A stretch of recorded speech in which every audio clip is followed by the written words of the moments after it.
अपने घर जा रहा था तो उसे एक बूढ़ी औरत मिलती है। बूढ़ी औरत हाथ देकर ऑटो रोकने का इशारा करती है। कहाँ जाना है आपको? बेटा, मैं बहुत मुसीबत में हूँ, मेरी मदद कर दो। क्या बात है माँ जी? बेटा, मैं दीनापुर गांव से आई हूँ। किसी ने मेरा पर्स चोरी कर लिया। अब मेरे पास वापस जाने के लिए पैसे नहीं हैं। क्या तुम मुझे दीनापुर गांव तक छोड़ दोगे? कमल को बूढ़ी औरत पर बहुत दया आती है। दीनापुर गांव तो बहुत दूर है, मुझे आपको छोड़कर घर वापस जाने में आधी रात हो जाएगी। आप एक काम करिए, आज रात आप मेरे घर रुक जाइए। मेरे घर पर मेरी पत्नी और मेरी बेटी है।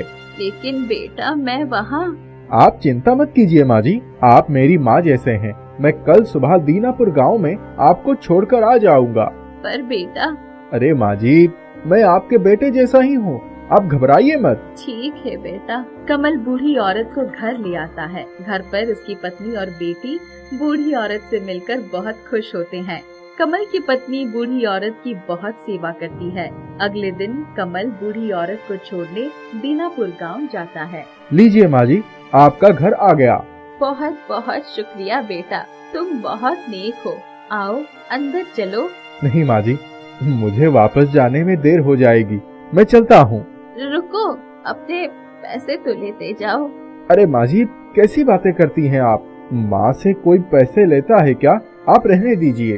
बेटा, तुमने मेरी इतनी मदद की है, मैं तुम्हें ऐसे नहीं जाने दूंगी। तुम मेरे साथ आओ। कमल बूढ़ी औरत के साथ जाता है। बूढ़ी औरत उसे अपने घर के पीछे बने एक बाड़े में ले जाती है।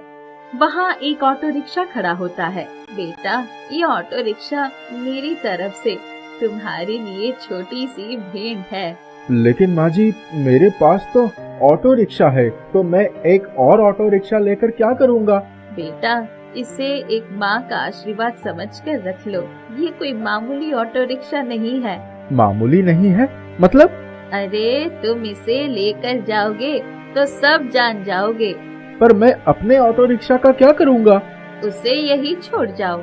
कमल बूढ़ी औरत के कहे अनुसार अपने ऑटो रिक्शा वही छोड़ उनका दिया ऑटो रिक्शा लेके वापस घर की ओर चल पड़ता है।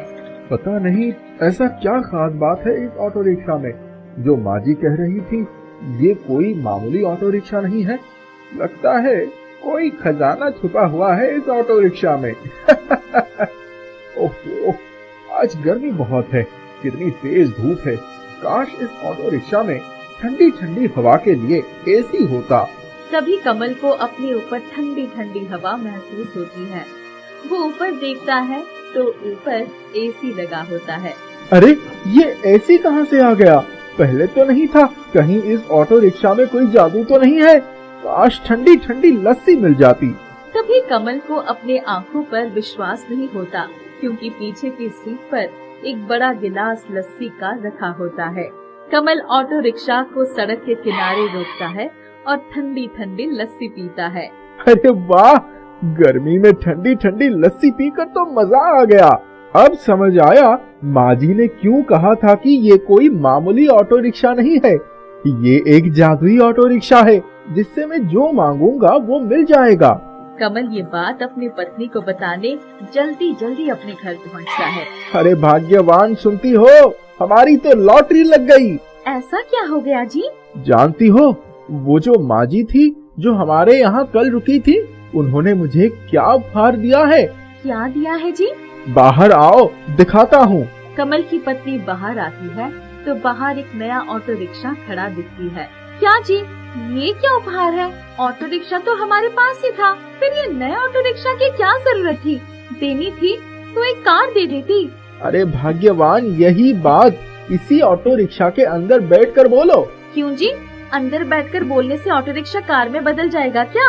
अरे बैठकर बोलो तो सही। काश हमारे पास एक बड़ी सी कार होती।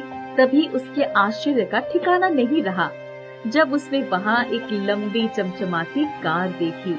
ये तो चमत्कार हो गया जी, मैंने कार मांगी तो हमें कार मिल गई। अरे क्योंकि ये ऑटो रिक्शा जादुई है, इसमें बैठकर तुम जो भी मांगोगी वो तुम्हें मिल जाएगा। क्या जादुई ऑटो रिक्शा? फिर तो मैं इसे बहुत सारे सोने के गहने और नए नए कपड़े मांगूंगी। कमल की पत्नी ऑटो रिक्शा से बहुत से